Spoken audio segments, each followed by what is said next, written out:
Hi, I'm Liz Davini, and this is my final project for my intro to film class. So these are the two films I chose, Road to Perdition, The Governors.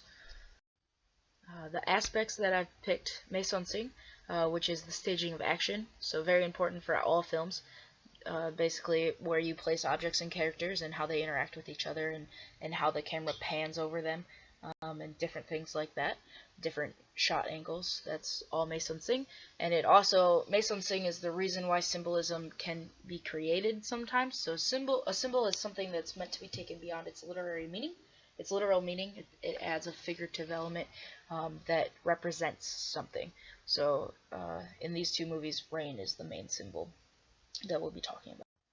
So just a general comparison, Road to Perdition is a American gangster film in the 1960s. The Governors is a more modern film based in London, in East End, gangland area.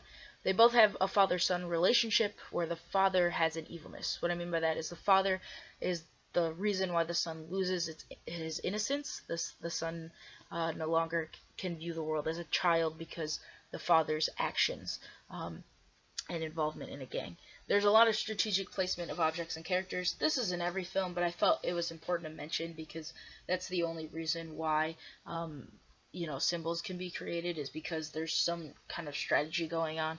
A main example of this in The Governors is the book that Mitch's son has, that because Mitch is out of the gang, so theoretically he wouldn't have any exposure to his father's actions, but his son finds a book that has his father's picture on it, and it talks about the Governors and all about their bloodthirsty actions and things like that. So that leads, rain is a symbol, we'll talk about that, but both movies have it. And then there's a question of redemption in both films, whether after being exposed to evil can you be redeemed. The citations on the right are both for Road to Perditionary, they're Road to Perdition, bleh. There are film reviews, and then the other one's talking about how it became a graphic, or it became a movie from a graphic novel. So that's that one. The Governors is more based on realistic events, so it's a real representation of gangland in England. So the first comparison we have is the rain scene. So in the Road to Perdition, Michael is stowed away in Mike's car, comes out, sees that Mike has killed someone, and it's raining really heavily in this scene, and it kind of symbolizes that Michael's innocence has been washed away. He no longer sees the world the same way because he has watched his father, who he's looked up to, who he loves, kill someone. In The Governors, the rain scene comes near the end of the movie. Mitch's gang has a showdown with Shanko's gang. Shanko's the other main character.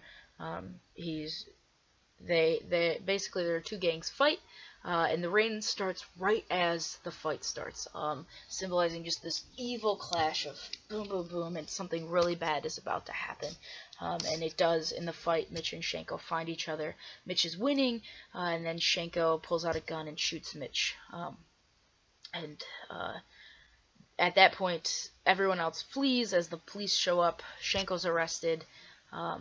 The rain stops because everyone has fled. There's no more fighting, but Mitch is laying on the ground by a puddle, dying, and he ends up bleeding out and does die. And so it's kind of a symbolic of, once the fighting stops, the rain stops. There's no more evil. There's no more tension. Mitch dies. Shanko goes to jail. All conflict should be resolved. However, moving on from there, the second comparison talks about the ending scenes. So the Road to Perdition, Michael's father has died. And Michael's standing on a beach explaining how if anyone ever asked him about his father, he would simply say it's his father, that's his father. And it's very bright and sunny, symbolizing that the evil's gone.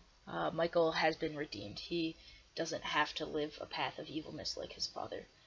Versus The Governors, where Shanko's arrested and Mitch's father's dead, or Mitch is dead. So Mitch's son and Shanko has a little brother. It should be at peace. They've never even met each other, but the ending scene shows Mitch's son and Shanko's little brother standing toe to toe, staring at each other. They come up to each other and they just look at each other, and the sky is all dark. It's not raining, but it's dark and gloomy, and it symbolizes that there's still evil there. There's going to be more bloodshed. The tension, the rivalry, it's not over. It will begin again with them two. And these are my citations. Thank you.